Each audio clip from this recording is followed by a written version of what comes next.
Alhamdulillah, Alhamdulillah wassalatu wassalamu ala rasulillah wa ala alihi wa man wala wa ashhadu an la ilaha illallah wahdahu la sharika lah wa ashhadu anna Muhammadan abduhu wa rasuluhu ma ba'd. Assalamu alaikum warahmatullahi wabarakatuh. Yan, nilapit ko na parang marinig talaga. Mga lipin ni Allah subhanahu wa ta'ala, mga tagapakinig, ang title ng aking live ngayon ay Sino ang tunay na ating kalaban? Sino ang tunay na kalaban ng ating mga sarili? Sino ang tunay nating kalaban? At ano ang panglaban natin para rito? Ano ang panglaban natin doon? Mga alipin ni Allah, mga tagapakinig, sa mundong ito na kung saan tayo ay nabubuhay, ito yung mundo na kung saan, o sitwasyon o buhay na kung saan kinakailangan sa isang tao ay malaman niya kung sino ang tunay niyang kalaban at hindi ang pagkabisi na dito sa mundo ito. So,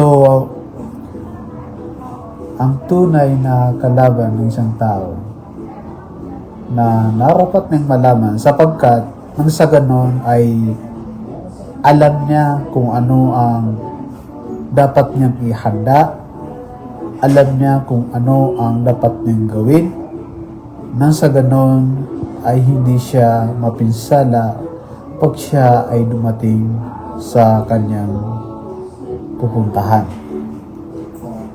So, questionable nun. Saan ba tayo pupunta, mga tagapakinig? Ang ating pupuntahan ay walang iba kundi ang araw ng paghuhukom. Yan ang ating pupuntahan. Na kung saan marapat sa bawat isa na kanyang itong malaman sa kanyang sarili na saan ba siya patungo. Whether we like it or not, gusto man natin o hindi, tayo ay papunta doon sa pupuntahan natin. Yun ay ang araw ng paghukom. Ang araw ng paghukom. Na kung saan sa pagpunta natin doon ay may dalawang patutunguhan doon sa araw ng paghuhukom. Yun ay ang imperno at ang paraiso. So, ang isang Muslim, ang isang mananampalataya, kinakailangan ay maniwala sa araw ng paghuhukom. Sapagkat kung siya ay hindi maniniwala sa araw ng paghuhukom, peligro ka kapatid. Peligro ka kapatid kung ikaw ay hindi naniniwala sa araw ng paghuhukom. Kapatid, lagi mong iisipin na tayo ay mamatay at mamatay pa rin. Sa gusto man natin o hindi, tayo ay aabutan at lalagutan ng kamatayan. Sinabi ni Allah subhanahu wa ta'ala, قُلْ إِنَّ الْمَوْتَ الَّذِي تَفِرُّونَ مِنْهُ فَإِنَّهُ مُلَاقِيكُمْ فَإِنَّهُ مُلَاقِيكُمْ. Sabi ni Allah subhanahu wa ta'ala, sabihin mo o Muhammad na silang mga tinatakbuhan nila ang kamatayan ay katotohanan na fa'innahum mulaqikum. Silang mga taong tinatakbuhan nila ang kamatayan ay katotohanan na kanila itong nakakasalubong. Alin ang kamatayan, mga alipin ni Allah? Ilan ba ang mga tao na kung saan nakaramdam lang ng pananakit ng kanilang balikat ay nagpapacheck up sila kaagad.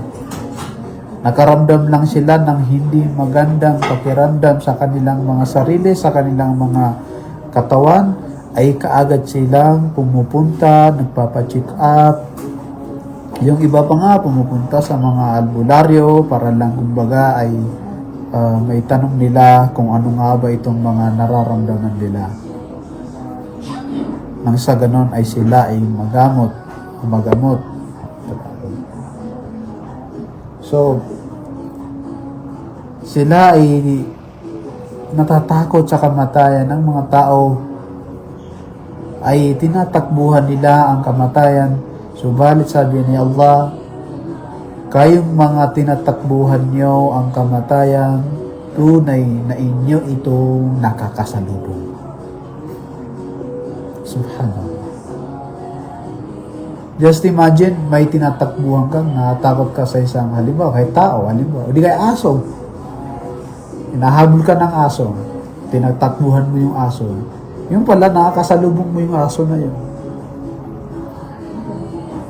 So, napakasaklap na napakasakit na, pero alhamdulillah, mga kapatid, isa ito sa mga ni'ama, mga biyaya sa atin ng Allah na kung saan ibinalitan niya sa atin na kung saan tayong mga tinatakbuhan ang kamatayan ay tunay na ating nakakasalubong. Kumbaga, mensahe niya sa atin na tayo ay mamatay at mamatay sa mundo ito. At tayo ay patungo sa araw ng paghuhukom. At ang araw ng paghuhukom ay nasa dalawa. Yun ay ang imperno at ang paraiso. Ngayon tayo ay naririto sa mundong ito. Sino yung mga tunay nating kalaban? Ang tunay nating kalaban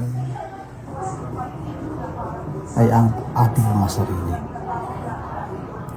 Ang ating mga sarili. Napakaraming mga adilla, mga dalil, mga batayan na kung saan nagpapatunay na ang ating tunay na kalaban ay ang ating mga sarili. Ang sarili na ito, ang pagkagusto na ito sa mundo ito. Tayo ay may mga kagustuhan sa mundo ito, katulad ng mga iba't ibang ari-arian, bahay, sasakyan, lupa, pamilya, dangal, napakarami, posisyon, na kung saan, alam niyo ba ang lion?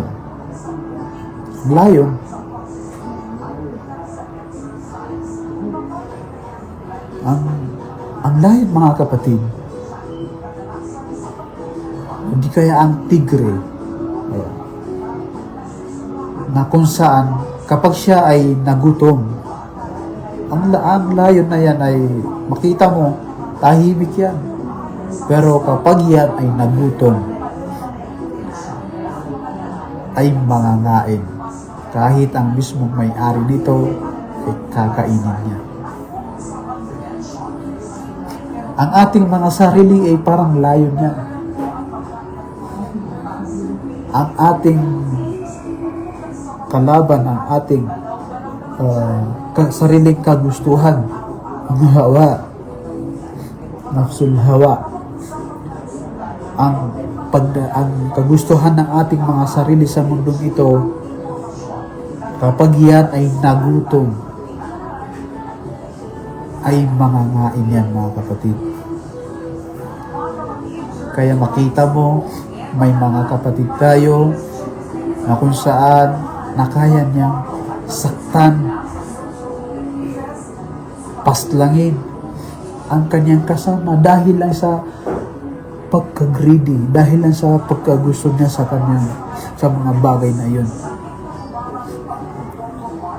So, ano ang gamot? Nalaman natin na ang tunay na ating kalaban ay ang ating sarili. Yung pagiging isang greedy. Greedy mo sa mundong ito kung ano-ano na lang gusto mo.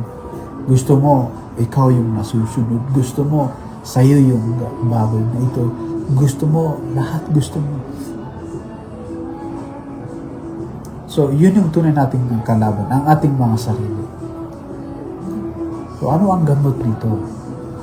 Ano ang gamot nito, mga kapatid? Yung sa ganon, mga kapatid, kapag naging greedy tayo, ay darating sa panahon, sitwasyon na kung saan ikaw ay nagmamalaki na. Tingnan mo, mga may kaya, sila pa yung talagang makapagsalita, masasakit, mapagmataas, mga tao na kung saan kinalimutan nila si Allah subhanahu wa ta'ala. Sila ay nagmalabis ng kasalanan kay Allah subhanahu wa ta'ala dahil lang sa mga salapi, mga ari-arian na nandito sa mundo ito. So, dahil sa pagiging isang mayaman mo kapatid, dahil sa pagiging isang greedy mo kapatid na hindi mo man lang napigilan ang sarili mong kalaban, ay pagdating sa araw ng paghukom ay hindi mo namalayan na kung saan ikaw parurusahan ni Allah subhanahu wa ta'ala mula sa mga bagay na yun. Hindi mo alam kapatid, kay parurusahan ni Allah subhanahu wa ta'ala sa mga bagay na yun. So ano ang dapat natin gawin mga kapatid, mga tagapakinig? Hindi ang tunay nating mga kalaban ay yung mga kamag-anak, kaibigan, o competition mo sa posisyon, o di kaya sa business. Hindi sila. Kundi ang kalaban natin mga kapatid, mga tagapakinig, ay ating mga sarili. Ang ating sarili. Yung pagiging isang greedy natin sa isang bagay, yan yung mga kalaban natin mga kapatid sa pananampalataya ng Islam, mga tagapakinig. So, ang gamot nito mga kapatid ay ang pagkakaroon ng takot. Kinakailangan magbaon tayo habang tayo ay nabubuhay sa mundo ito. Magbaon tayo. Kapag dumating, nagugutom na ang ating sarili mula sa bagay na iyon, dapat magbaon tayo para maharangan natin, mapigilan natin ang ating mga sarili mula sa mga fitna, mula sa mga tukso ng mundong ito.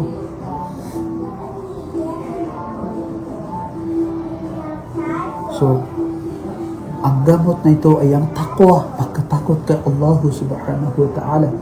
At ano ang takwa? Ang takwa o ang pagkatakot sa Allah o ang pagkatakot sa dakilang tagapaglikha ay ang pagsunod sa kanyang mga ipinag-uutos at paglayo, pag-iwas sa kanyang mga ipinagbabawal. Huwag itong gawin. Sundin mo ang mga pinag-utos sa iyo ni Allah at layuan mo ang mga bawal na ipinagbabawal na sa iyo. Gawin mo ang mga pinag-uutos na. Yun yung baon na dapat natin maging baon sa mundo ito. Sabi ni Allah subhanahu wa ta'ala sa banal na Quran, وَتَزَوَّدُوا فَإِنَّ خَيْرَ زَائِدِ التَّقْوَى. At magbaon kayo sapagkat ang pinakamainam na baon ay ang pagkakaroon ng takwa. فَإِنَّ خَيْرَ زَائِدِ التَّقْوَى. At ang pinakamainam na baon ay ang pagkatakot kay Allah subhanahu wa ta'ala. At ang pagkatakot ng mga kapatid ay yung pagsunod sa Kanya at paglayo mula sa Kanyang mga ipinagbabawal. Takwa, pagkatakot kay Allah. May problema ka, matakot ka lang kay Allah. Nabanggit natin sa mga huling video natin, وَمَنْ يَتَّقِ اللَّهَ يَجْعَلْ لَهُ مَخْرَجًا. Sino man ang natakot kay Allah, eh si Allah mismo ang gagawa ng pintuan upang masolusyonan mo ang bagay na yun. Hindi tayo mawala ng problema mga kapatid. Kinakailangan alam natin kung ano ang dapat natin gawin.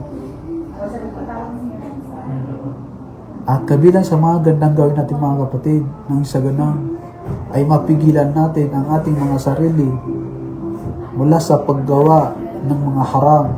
Alam niyo mga kapatid, ang ating kagustuhan ng sarili, kapag yan ay nagutom,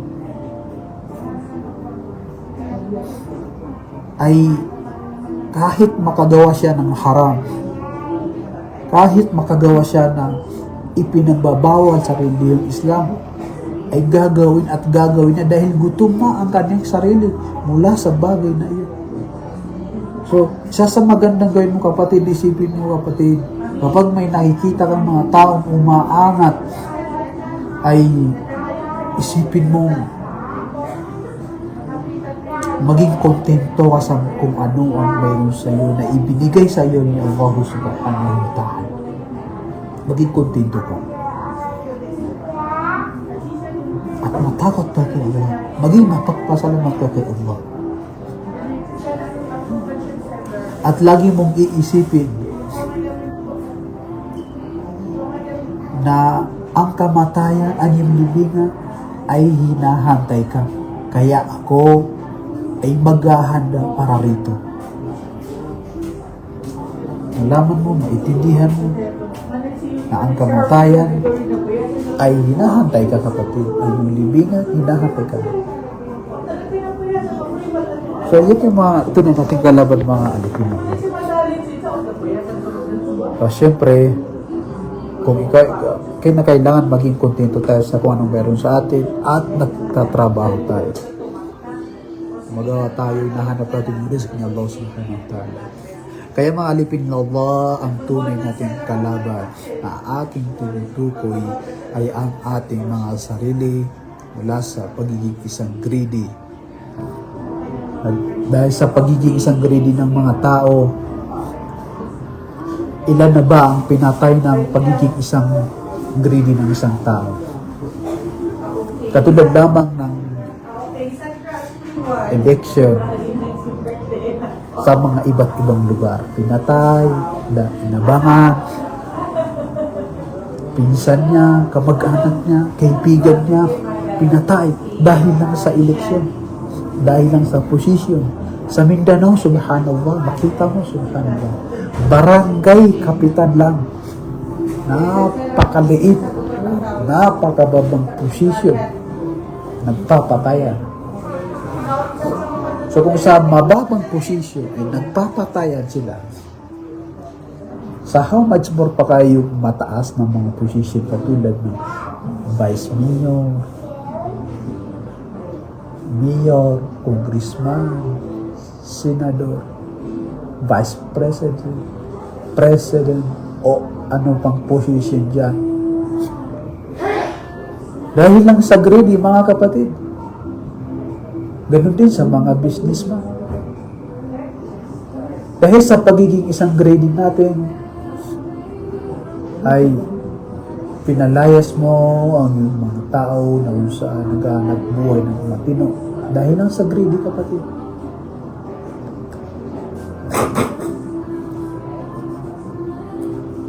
Kaya, pagka nagutom ang iyong sarili, pagka nangailangan, pag naging greedy tayo, ang kinakailangan ay matakot tayo kay Allah.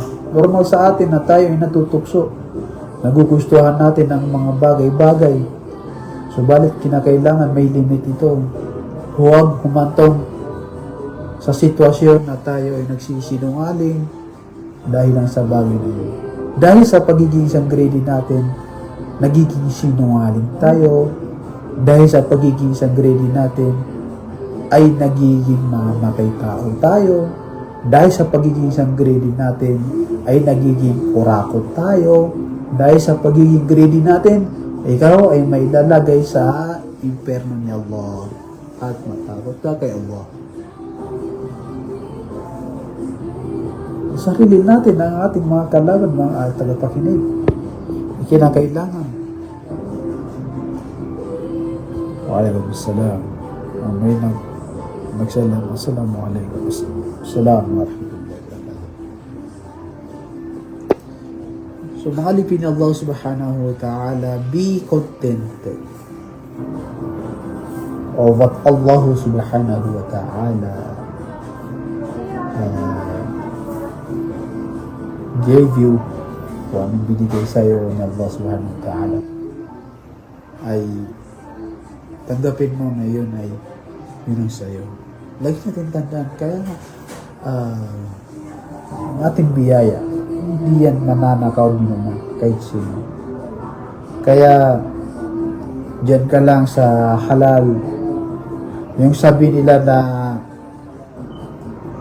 pag hindi ka gumawa ng haram o ipinagbabawal ay mahirap ang kumita. Hindi, totoo yun. Yung sinabi ni Allah subhanahu wa ta'ala sa hadith al-Qudsi, "Law ijtama'a al-ins wal jinna 'ala an yanfa'uka falan yanfa'uka bi shay'in illa ma kataba Allah laka illa ma kataba Allah laka." O kama qala fil hadith al-Qudsi. So, hindi totoo yun. Sapagkat sinabi ni Allah sa Hadith al-Qudsi, kahit mag-ipon-ipon ng mga tao mula kay Adam hanggang sa dulo nito at ang mga engkanto upang ikaw ay bigyan nila ng kabutihan ay kailanman ay hindi ka nila mabibigyan ng kabutihan liban sa bagay na kung saan nakalaan, pinadhana, ibinigay sa iyo ni Allah subhanahu wa ta'ala at vice versa din. Ganun din, walang ibang makakapinsala sa iyo, kapatid. Walang ibang makakabawas ng iyong biyaya na ibibiyaya sa iyo ni Allah sa mundong ito. Kahit na mag-ipon-ipon ng mga tao at ang mga engkanto. Kaya, gumawa ka man ng masama o mabuti, kinuha mo yung bagay na yun sa pamamagitan ng haram o halal, yun ay biyaya mo pa rin yun. Pero, ang titignan mga kapatid ay kung paano mo ito kinuha. Paano mo kinuha? Kung halimbawa, bibigyan ka ng nanay mo, ng tatay mo ng pera, hindi yan kaagad-agad. So, minsan susubukan ka muna niya, utusan ka niya, ganito, ganyan, para malaman niya. So, pagka ito ay kinuha mo, papuwersa, ito ay haram. Yung biyaya sa iyo ni Allah, nakatadhana na sa iyo yan. Subalit, ang iba sa atin ay hindi makahantay. Naging greedy. Hindi na makahantay yung biyaya na yun, kaya ang pamamaraan ng pagkuha niya ng biyaya na yun kay Allah ay sa pamamaraan ng haram, pamamaraan na ipinagbabawal katulad ng sugal, tulad ng pang-scam sa online, mga ipinagbabawal na business. Dapat relax.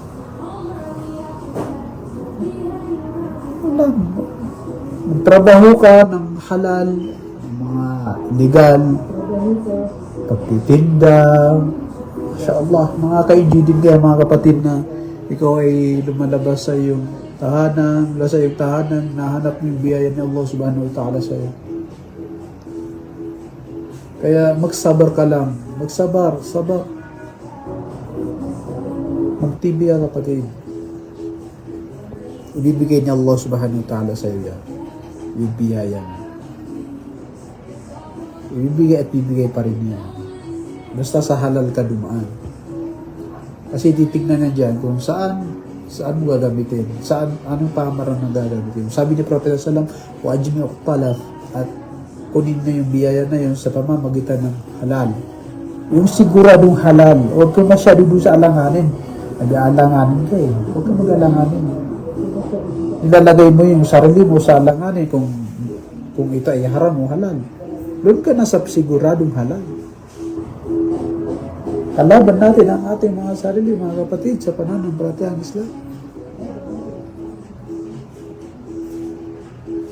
So yun mga kapatid, sa pananampalatayang Islam at taqwa, yan ang gamot natin sa pamumuhay na ito. Hanggang dito lang ang aking ibabahagi. Assalamualaikum warahmatullahi wabarakatuh.